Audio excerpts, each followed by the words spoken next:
Hello there. Thank you so much for joining us. You're watching News Channel Nebraska. My name's Eric McKay. Let's take a look at our top stories today. The trial date's been scheduled in a central Nebraska motor vehicle homicide case. Court documents show that 19-year-old Nathan Mosley pleaded not guilty to 1 felony and 1 misdemeanor related to the death of 25-year-old Roxana Corona. Corona was killed in a crash in rural Nance County back in December. County authorities say Mosley was driving with a blood alcohol level more than twice the legal limit. 5 others were injured, including Mosley. His trial's been scheduled for June. Voters in a Nebraska school district sticking to their guns, forcing educators to regroup once again. At stake, millions of taxpayer dollars. Joe Jordan has our report. Officials at one metro area school district have been hoping the second time is the charm. Voters in Bennington have been asked to shell out millions of dollars to okay a hefty bond issue.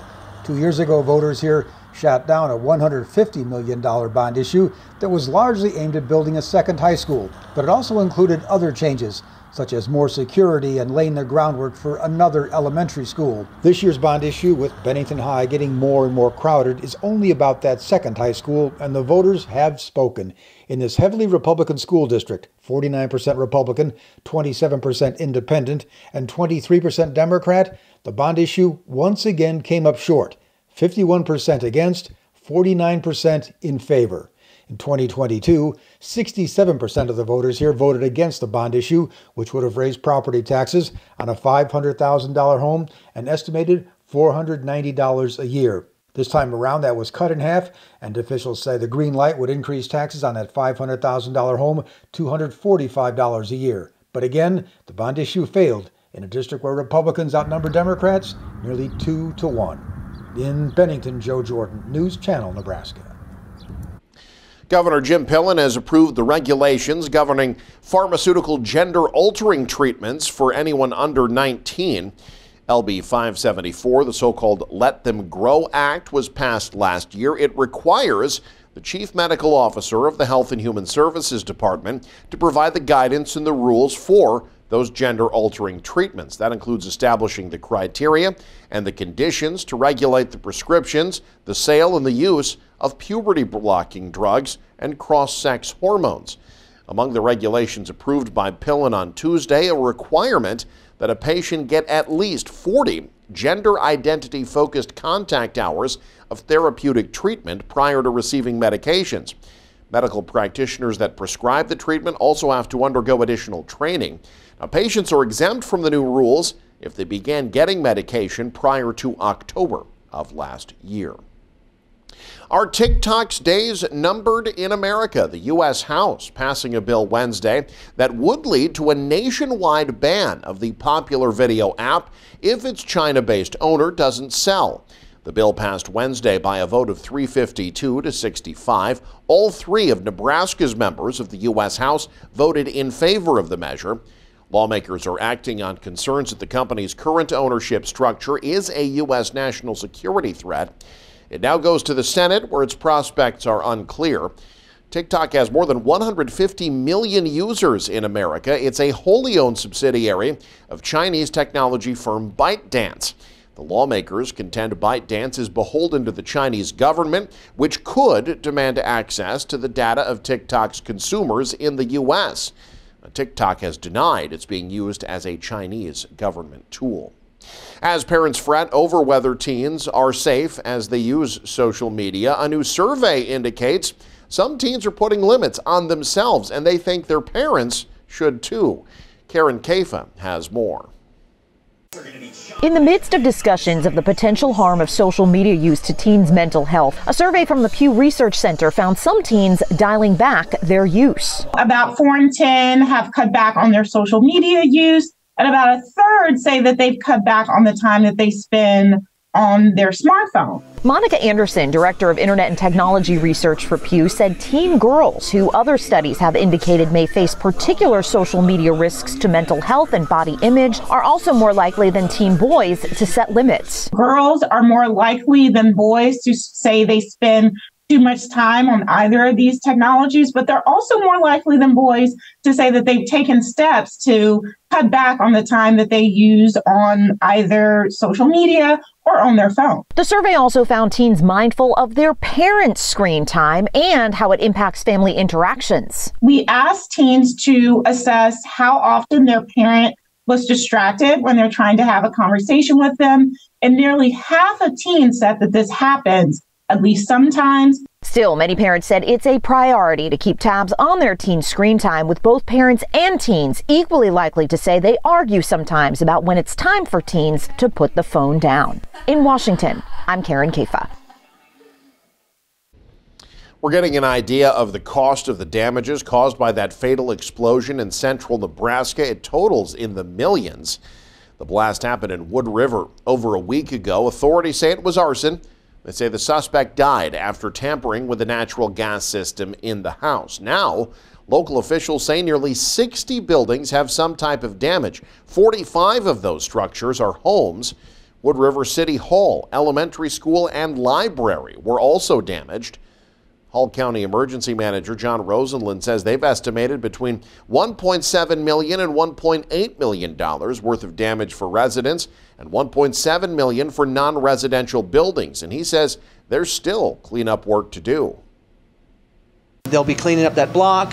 Residents will be trying to recoup and recover any property that was left behind after the blast. And then individual property owners will be working with their insurance companies and contractors to either demolish or to refurbish their home, depending on the level of damage to the structure. Wood River's mayor says the city's emergency declaration has helped with paying for the city's expenses. This is the Wood River Ministerial Association is collecting donations for those impacted. Boeing's slew of recent mechanical problems having a ripple effect. Southwest Airlines says it plans to hire less people this year because Boeing's expected to deliver far fewer planes because of safety concerns. United Airlines, likewise, cutting back on pilot hiring. John Lawrence has more. 2024 has not been kind to Boeing thus far, and that trend isn't likely to change anytime soon. I think Boeing's in for a long, hard year.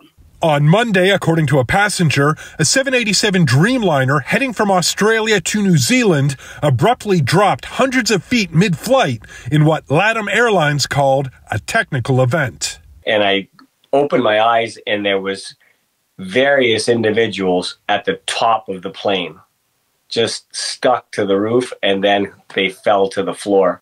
Last month, the United Airlines 737 MAX reported jammed flight controls during a landing in New Jersey, and in another case, the FAA found issues with de-icing equipment for some Boeing planes. That they have fallen to this level is really quite distressing. The NTSB is also looking into the January 5th Alaska Airlines flight where part of a 737 MAX door plug blew off the side of the plane shortly after takeoff.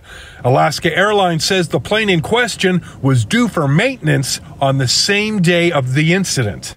The FAA says it's given Boeing until May to come up with a plan to fix issues listed in a federal audit. Analysts say these problems could end up costing Boeing billions. It is indeed. It's an unmitigated disaster for Boeing. I'm John Lawrence reporting. More economic news and not good. Family Dollar and Dollar Tree set to close nearly 1,000 stores. Family Dollar will close 600 stores in the first half of this year and at least 370 more over the next several years as store leases expire. Its parent company, Dollar Tree, says it's closing 30 stores as their leases expire. No specific locations have been given. There are currently Family Dollar locations in 29 different Nebraska cities. Many Family Dollar stores, though, have been plagued by health and safety concerns this year. The struggling discount chain was hit with a record $41.5 million fine for violating product safety standards. The U.S. Justice Department said the chain was selling items that were stocked in a rat-infested warehouse. Dollar Tree bought Family Dollar back in 2015 for $8.5 billion. The combined company had hoped that by joining forces, it could fend off bigger retailers like Dollar General and Walmart.